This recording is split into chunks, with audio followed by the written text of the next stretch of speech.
Hi there, could you do me a favour really quick? Would you pretty please subscribe to the show, leave me a 5-star rating if you like it, and share an episode or two with your bookish friends? Better yet, if you could drop a link to the show or to your favourite episode in your book club or bookish group chat, that works too. I promise it only takes a few seconds, it really helps the show, plus I'll be incredibly grateful for it. So thanks in advance, and now on to the episode.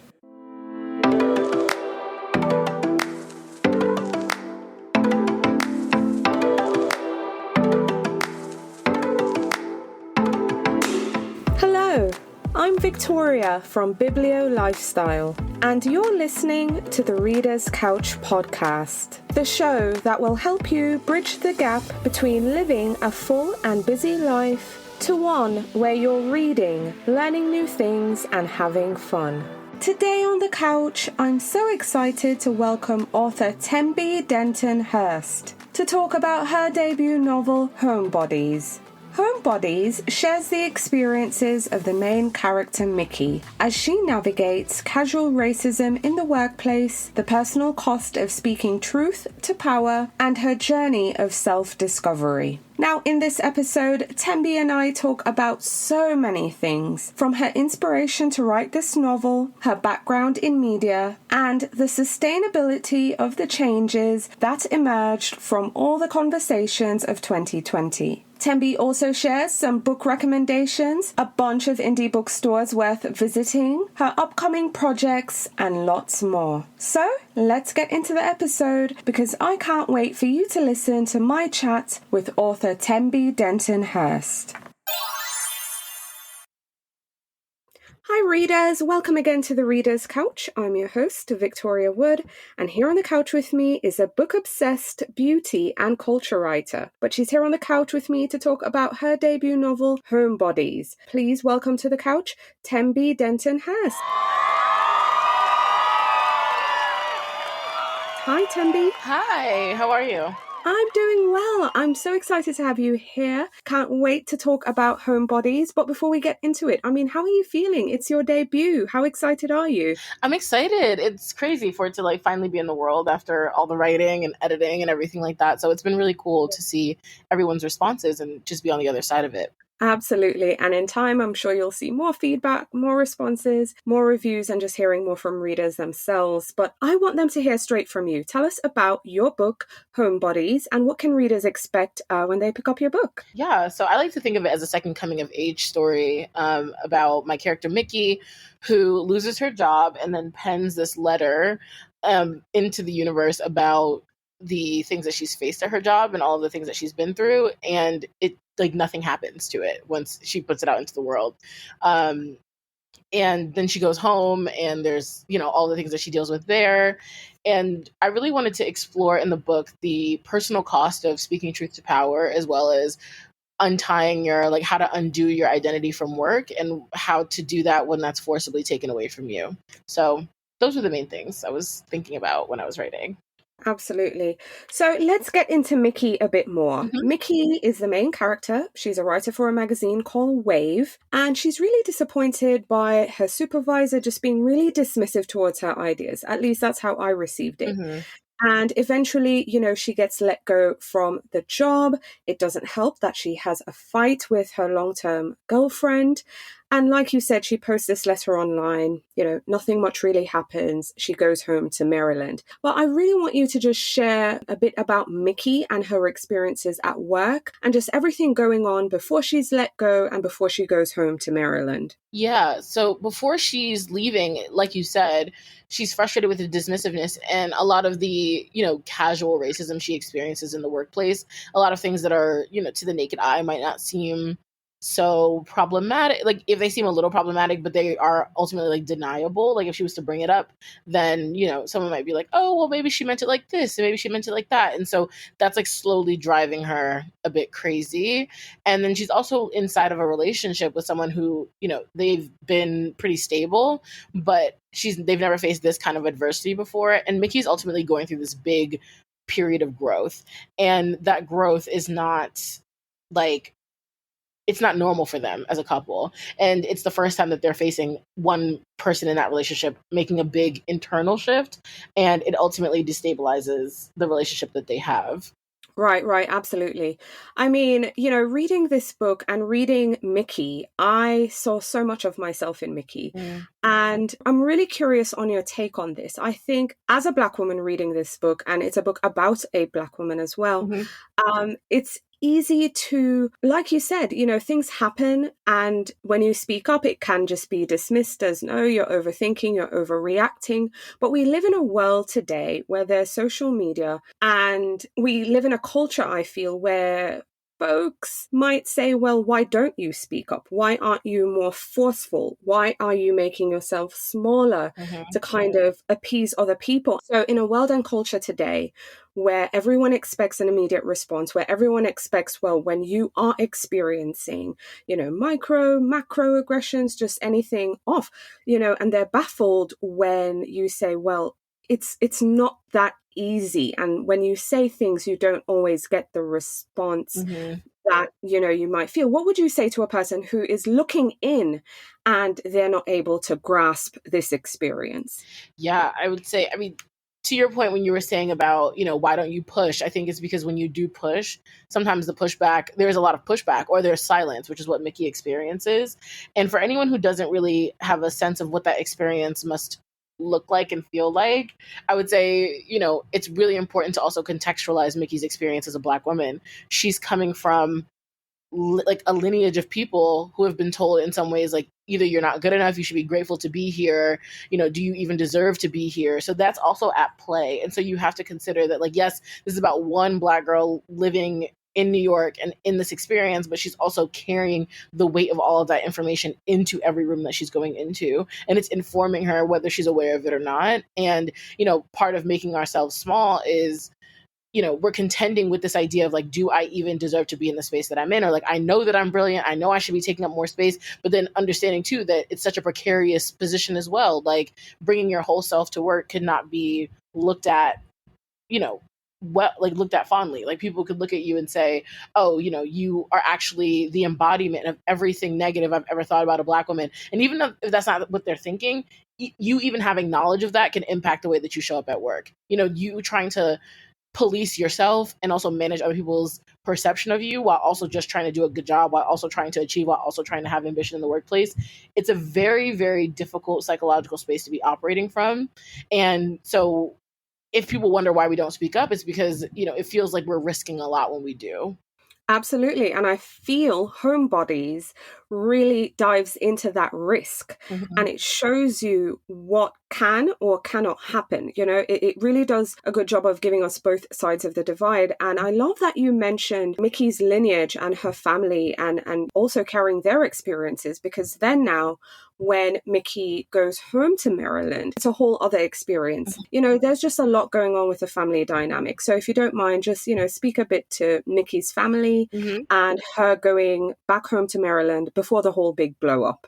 Right. Yeah. I think what I was really trying to do with Mickey's family was to show a family dynamic that was, like, authentic, not necessarily everybody's family experience, but something where the trauma is there and it's a little insidious because it's not so easy to point to. Like, her father's not necessarily saying, I'm abandoning you by having this new family and, like, showing up in this way with this new family. But in some ways she's jealous. In some ways she doesn't feel fully pulled into the fold. In some ways she doesn't feel like completely a part of that. She looks at her little brother as almost like competition in a sense, because she's an only child and feels displaced. And in some ways, she sees her success as a way to earn her father's love. And that's also complicated by her queerness, where, it's not something she's ashamed of. It's something that she's very secure in, but something that she is acutely aware is not celebrated by her family. And so because there's this, like, lack of celebration of her identity, she sees her work as a way to overcompensate and to make up for her failings in her personal life by being queer.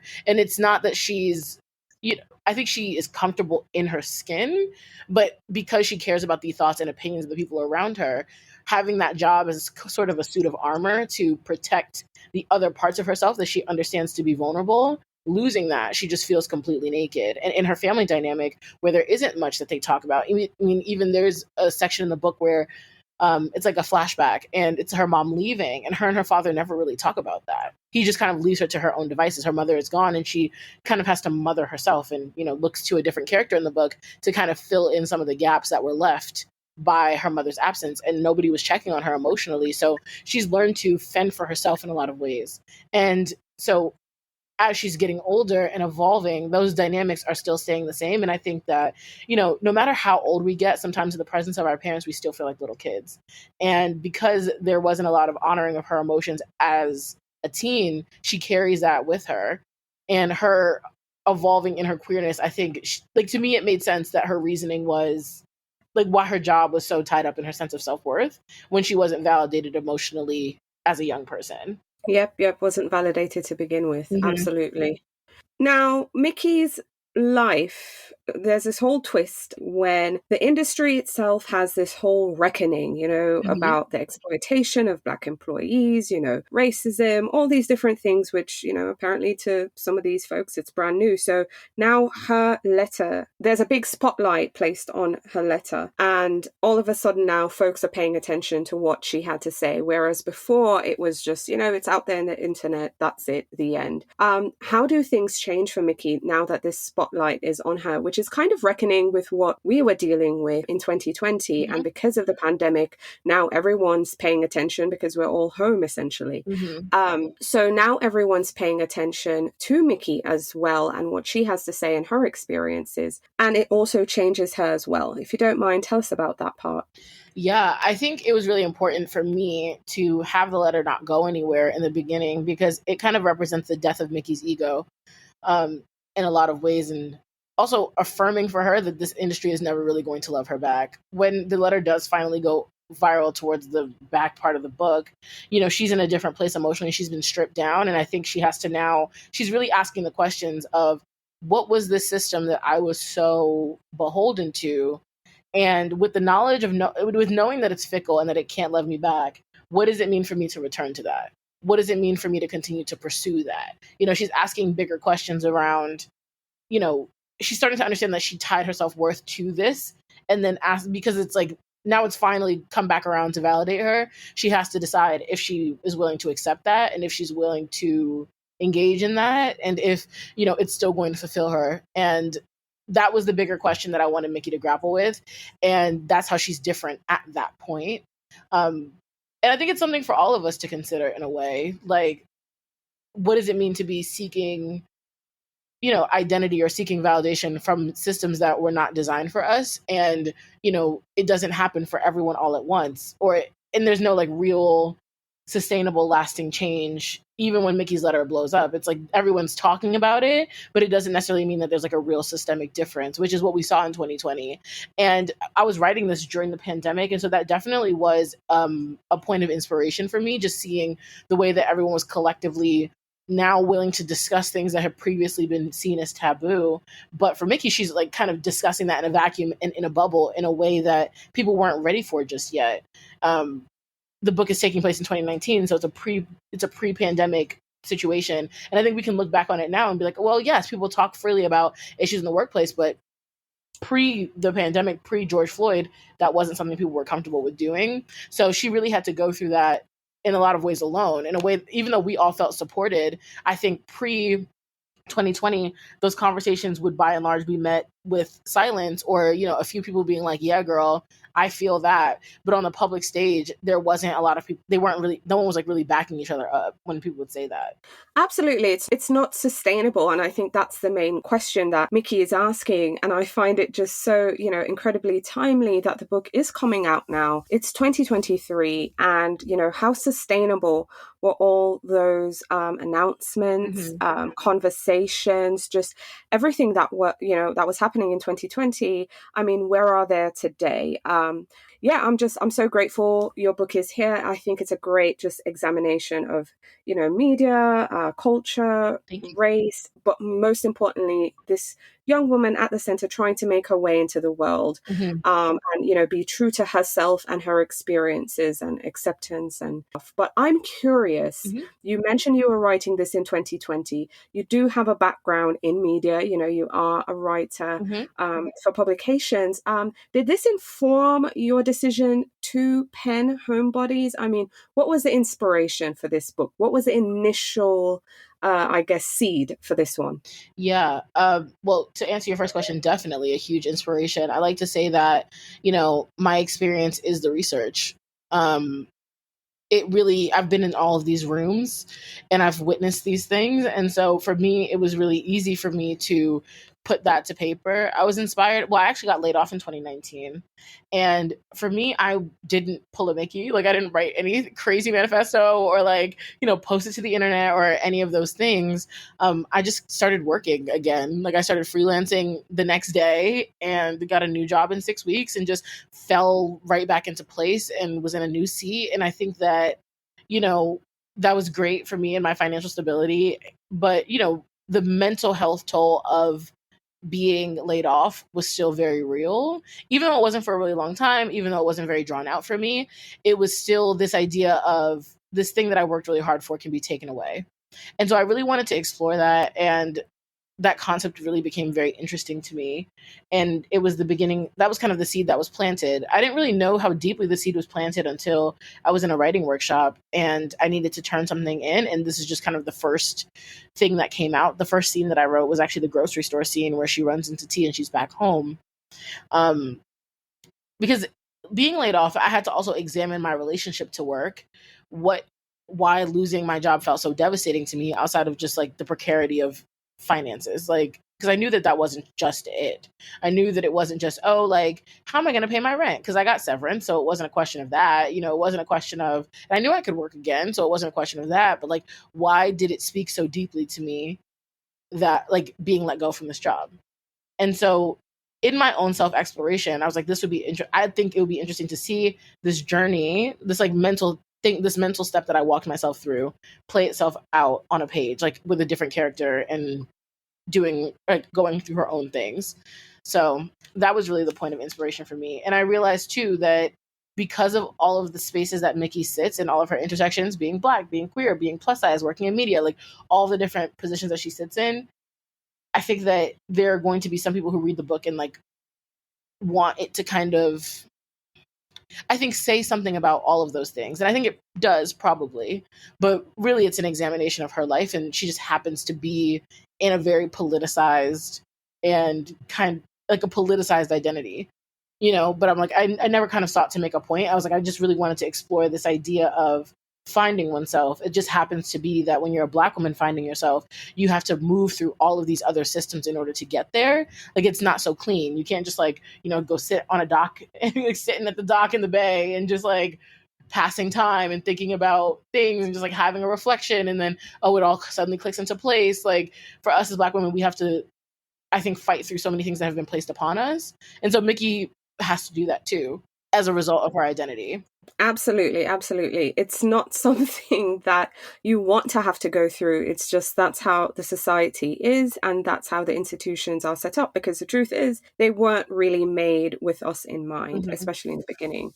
Getting into your writing life, though, how long did it take for you to pull this book together? And what was your publishing journey and experience like? Yeah, so it took me, I started writing in, I want to say March 2020, and then I was done May 2021. So a little over a year.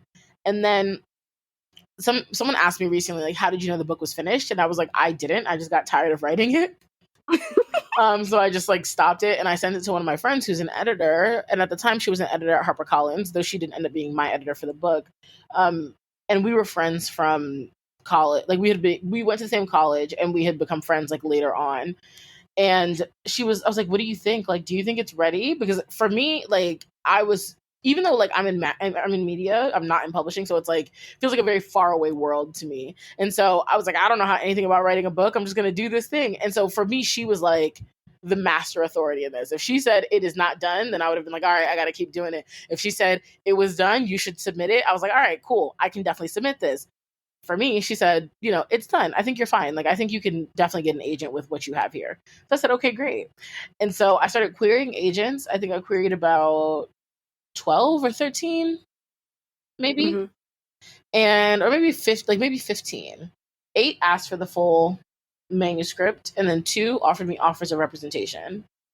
And then I ended up going with my agent now, Danielle, who's amazing. And then we worked on like polishing it and kind of tightening it in certain areas.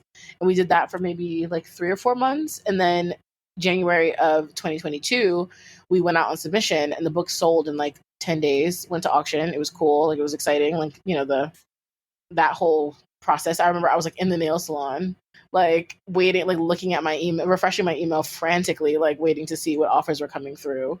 But once, the highest, I kind of just went to the highest bidder, and it ended up being at HarperCollins with my editor, Emma, and it worked out really well. And I had editor calls with everyone prior to that. And so I really heard Emma's vision for the book, and I thought that, our visions matched really closely, and she really understood what I was trying to do with the work. She understood the character, she understood the world, and so it was a very well-made match. And then we were kind of off to the races from there. Deeply edited the book. She sent me back like 9 pages of notes of like things that she wanted to address, and we talked for like 3 hours that first call, talking about like what it needs to look like, what we're planning to do with it, all of that stuff. And then, so we edited for maybe, I want to say like 5 or 6 months. And then the book was to print, and then all the things. And now here it is. Now here it is. I mean, looking back at your journey thus far, now Homebodies is here. It's available. Readers can literally walk into a bookstore, walk into the library, get a copy for themselves, maybe gift one to a friend. I mean, looking back, what would you tell your younger self, if anything? I think I would tell her, like, it's going to happen. I'm such a Virgo, and so I want everything right now. I don't want to wait. I'm not interested in that. I'm like, I want instant gratification. I want it the way that I want it. I want the biggest version of it. I want the best version of it, like, immediately. That instant gratification. So I think I would just say to myself, like, it's going to happen, and it's all going to come in time, and it's not always going to look how you think it's going to look, but it will be what you want ultimately. And every time you've been redirected, it's for your highest good. The job that I got laid off from, I think, was probably my most difficult workplace that I've been at for a lot of different reasons, but it was in a lot of ways the most fruitful. I got laid off, but it also brought me some of my it brought me so many friends in this industry. It was positive. I think every job has its positive and negatives, and that one brought me, it just continues to serve me to this day. Like, a lot of the people that I worked with there, I'm still in touch with. They've recommended me for things, recommended me for jobs. I recommended them for jobs. Like, we've really forged a bond there. And so it ultimately was like a very fertile soil in which I bloomed. Absolutely, absolutely.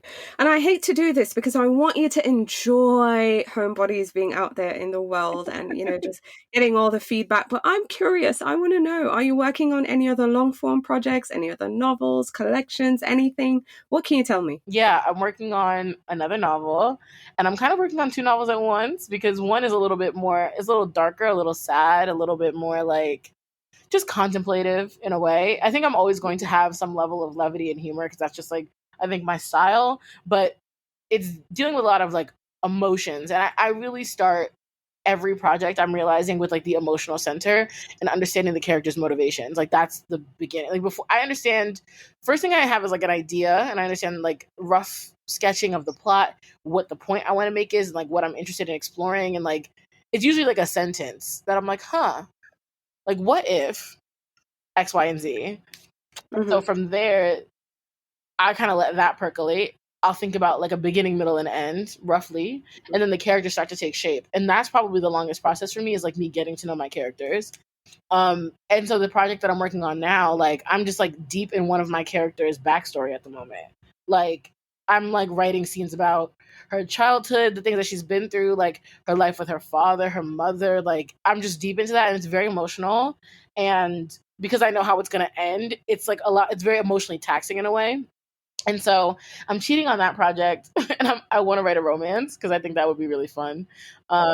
And I love love. And I was like, I want the opportunity to just like meditate on love for a bunch of pages. I don't know if it'll look like what traditional romance novels look like. I think still kind of just be my style. Like, I think there will be some emotional parts of it. I think it'll be like a lot of different things, but it'll be primarily about that character's love life, which I think will be fun. It's kind of like a hot girl summer kind of book. Ooh, love that. Yes. So, yeah. I'm here for hot girl summer always. Yeah, me too. So I think I was like, I just wanted, because there was a lot of things that happened in Homebodies that I was like, I want to do. Like, I was very faithful to Mickey's story, but there was a lot of places that I wanted to take it, like where sometimes like I just want to like write about her hanging out with Jasmine and Scotty, or like I just want to like, there's certain things that like didn't stay in because it was just like it didn't serve the narrative, but there's just things I'm like, I just want to sit in this world for a while, you know? So I was like, a hot girl summer book I think is a fun way to do that, in which I'm not constantly trying to like advance stakes. It's kind of like, you know, she's here for a good time. Like, yeah, living her best life. Yeah. I'm here for it. So it's not gonna be Mickey, it'll be some other character, like some other thing. But I'm like, I wanted to, even her being in New York, like I didn't really fully explore her being in New York because it's like she's sad and doing all these things, she's overwhelmed. But I was like, it'd be fun to write about summer in New York because that's where I live and like where I spend my time. So I'm like, yeah, like summer and a Bed-Stuy summer's on like any other summer. Like, why wouldn't I write a character who's, gallivanting in the streets of New York and like running back and forth and like things I couldn't do with Mickey because that like wasn't the point. I feel like I could do in that kind of book, which I think would be fun. That would be so fun. I would be here for it. I mean, either way, I'm really excited to see what you do next. So I'm really excited. So I'm glad to hear it. But I want to get into your reading life as well. Yes. So I know we're here to chat Homebodies, but what was the last book or books that you finished reading that you'd now recommend? Yeah, I read A Spell of Good Things by Ayobami Adebayo, and she's a brilliant writer. I love her work. And this is her second novel. And the synopsis is like 2 paragraphs, and it's very bare bones. And for me, I'm like, actually, you don't have to tell me that it's about anything. I'm like, I'm reading whatever she's writing. I don't care. But it was really, really cool. And it was about this election that's taking place in their country. And what I found really fascinating about it's like about the way that like class intersects with and like touches every single part of the characters' lives. And it's hard. I really don't want to give anything away, but it's like, you just have to read it. It's just really, really, really good. And it is also kind of like a slice of life examination of structures kind of book. Like, it's not, there are plot points, obviously, because the story does move forward, but it's not pacey. Like, we're reading it, we're enjoying it, we're sitting with the characters, and that's kind of the point. But where it ends up ultimately, I think what I got from that book is that, like, it kind of ends the same way for everybody, regardless. Like, you can't save people from their ultimate fate. And I think that's like a really grand ambition. And I think she lands it. And I loved it. Yay. I love first books stay with me. So yes, I'm excited to read that one as well. Yeah. What books are you looking forward to reading in the year ahead? Yeah, I really want to read 3 of Us, because I'm curious about that one. Like, I like the idea of something being told over the course of a day and like the relationship dynamics. I'm always really interested in that. There's a ton of stuff coming out that I feel like I'm blanking on for some reason, but is very exciting to me nonetheless. But yeah, that's like the main one that I'm thinking about now, because I know that one just came out. I think maybe yesterday. It came out like maybe today. And so, yeah, it came out today. I read it. I loved it. I'm excited about it. Like, just the idea, like everything about it, I was like, okay, yeah, this is a vibe. Like, the synopsis, I was like, this is the kind of book that I could dig into. Oh yeah, it's so good. 3 perspectives, 3 not chapters, sections. Yeah, that's the word. Okay. 3 sections, 1 for each person. Oh, so good. I'm not going to spoil it. It's because it's a quick read. It's a good read, but I think she did an amazing job with that book. So anyone listening, read it.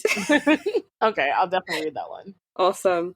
And we love bookstores here on this podcast too. So share with me your favorite local childhood favorite or indie bookstore you discovered on your travels. Yeah, so I have a thing where I go to a bookstore every time I touch down in a new city. Like, it's a big thing for me. So almost everywhere I've been, I can tell you a bookstore that I like there. In New York, it's always going to be like, I love McNally Jackson in Williamsburg because it's like one of my closer ones. They have a good selection. Word Bookstore is also really amazing. That's like they're in Greenpoint, so that's really cool. I think Cafe Con Libros is lit because it's like, well, the only thing I love Cafe Con Libros, but every time I go there, I'm like, these are literally all the books that I have on my shelf. Like the curation is so, it's like as if I curated it. It's like so in my mind, like it's perfect. So I feel like every book in there is good. That's awesome. It's like it's just like a really, really great experience. What else? In New York, those are like definitely like my consistent go-tos. And then in DC, I love to go to Kramer Books. That one is fun. And then Politics and Prose, of course.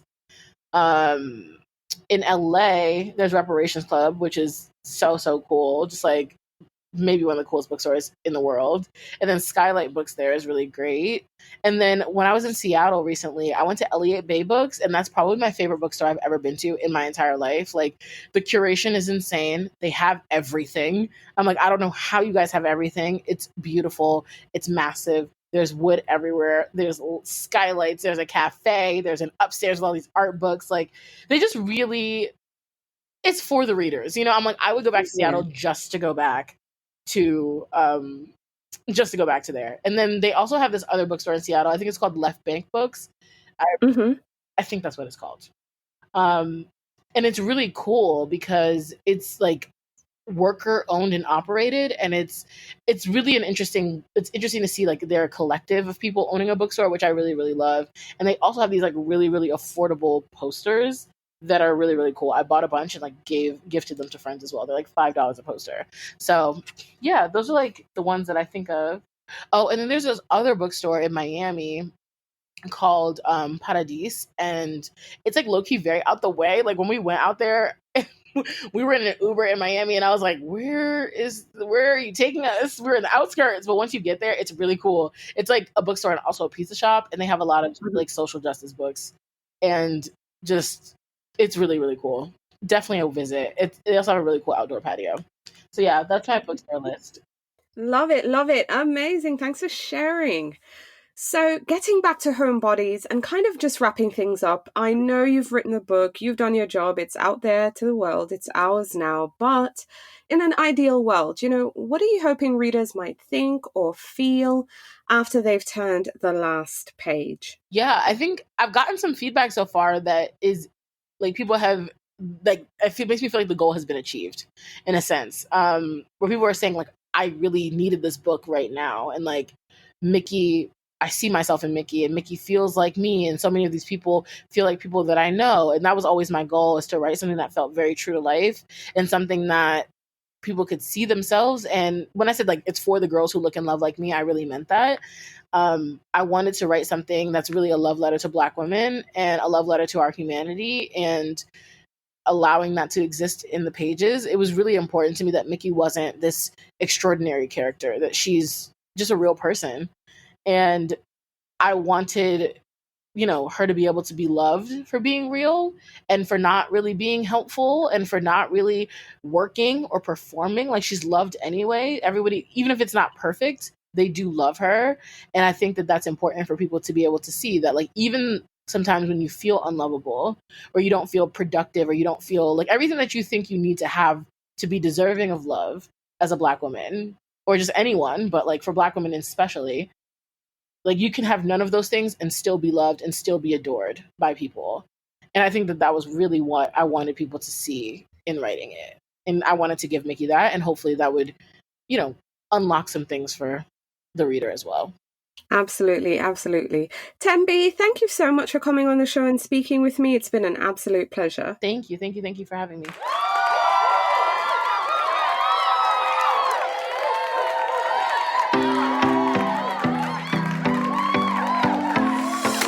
Thank you so much for listening to the Reader's Couch podcast. Please subscribe to the show, share it with a friend, and take a few seconds to leave a rating and review. Until next time, stay lounging, stay reading, and whenever you're in doubt, go straight to your local bookstore or library. Thanks again for listening, and happy reading.